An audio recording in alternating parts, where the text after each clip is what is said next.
The Galactic Archive stretched across 17 sectors, a monument to 10,000 years of collected knowledge from 400 civilizations.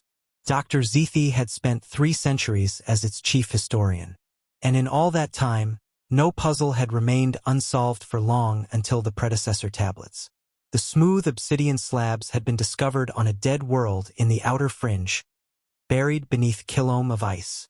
They predated every known civilization by at least 50 millennia, covered in elegant flowing symbols that seemed to dance across their surfaces when light hit them just right. Linguists, cryptographers, and artificial intelligence matrices had all failed.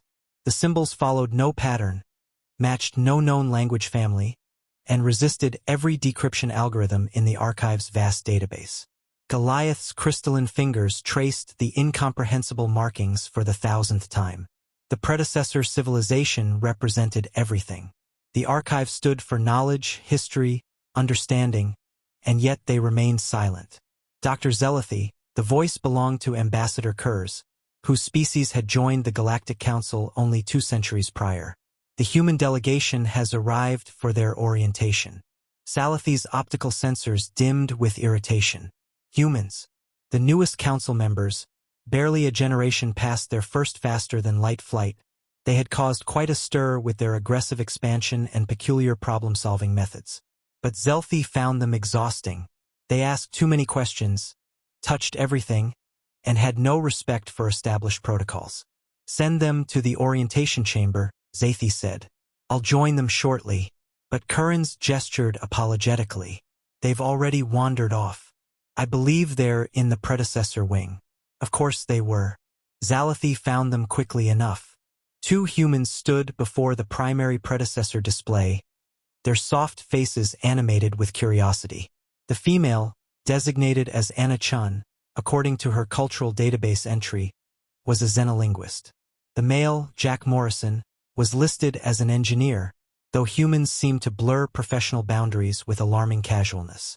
"Fascinating," Anna was saying, leaning close to the protective field surrounding the largest tablet. "The symbol density is remarkable. There must be thousands of unique characters." "Welcome," Sheila said, her translator rendering her clicks and harmonics into serviceable human standard. "You found our greatest mystery. The predecessor tablets have defied translation for 800 years. Jack turned, his face splitting into that peculiar expression humans called a smile. 800 years. That's a long time indeed. "No one can read the script," Zethi said with finality. "We've determined it may be a form of artistic expression rather than true language. Some mysteries, it seems, are meant to remain unsolved." Anna moved along the display, her eyes scanning the tablets with intense focus.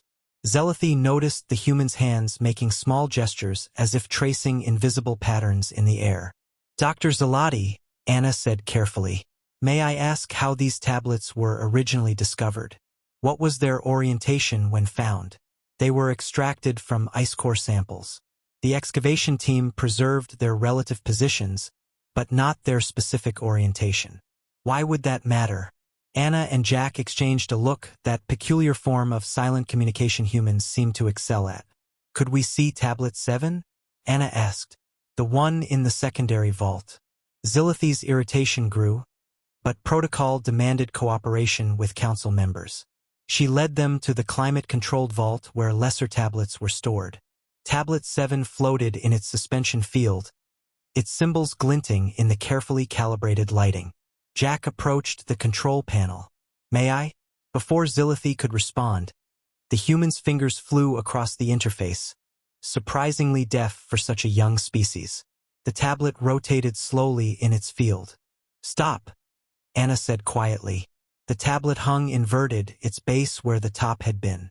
Anna stepped closer, her eyes moving across the symbols with growing excitement.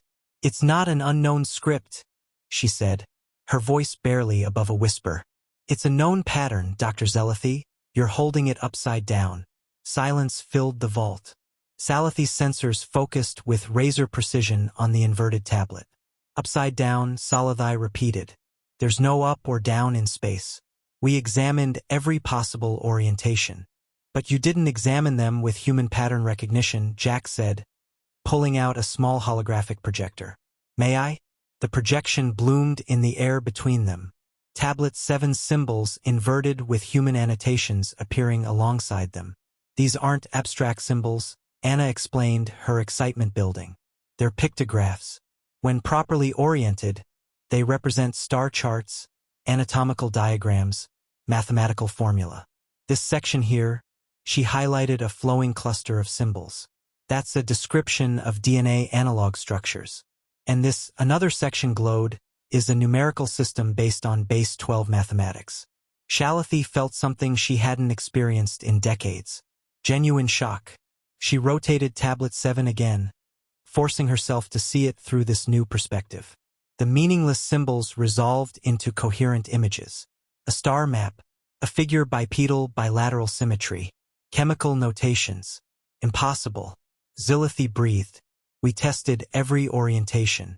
Our algorithms were programmed by species with different visual processing systems. Anna said gently, the predecessor civilization appears to have been bipedal with forward-facing eyes similar to humans. They oriented their writing based on gravitational down just like we do. Your species processes spatial information radially. The Vorsic and heat signatures. The Centauri have compound vision. None of you were looking for upside down because that concept doesn't exist in your environmental context. Jack was already at another terminal sending commands. Throughout the archive, tablets began rotating in their fields. Salati watched as centuries of mystery dissolved in minutes. Star charts revealed migration patterns.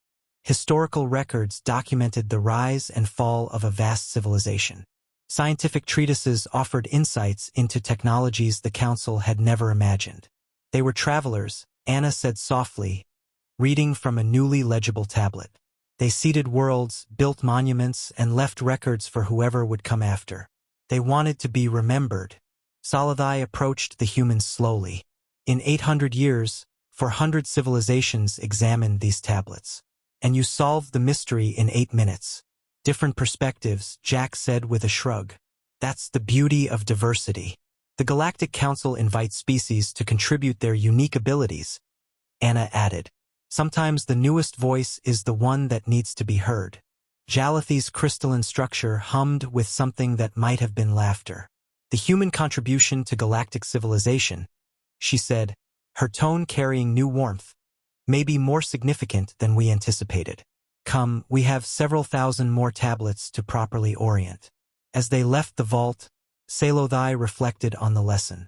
The archive had accumulated knowledge from across the galaxy, but knowledge without perspective was incomplete.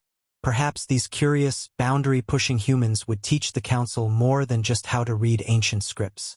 Perhaps they would teach them how to see.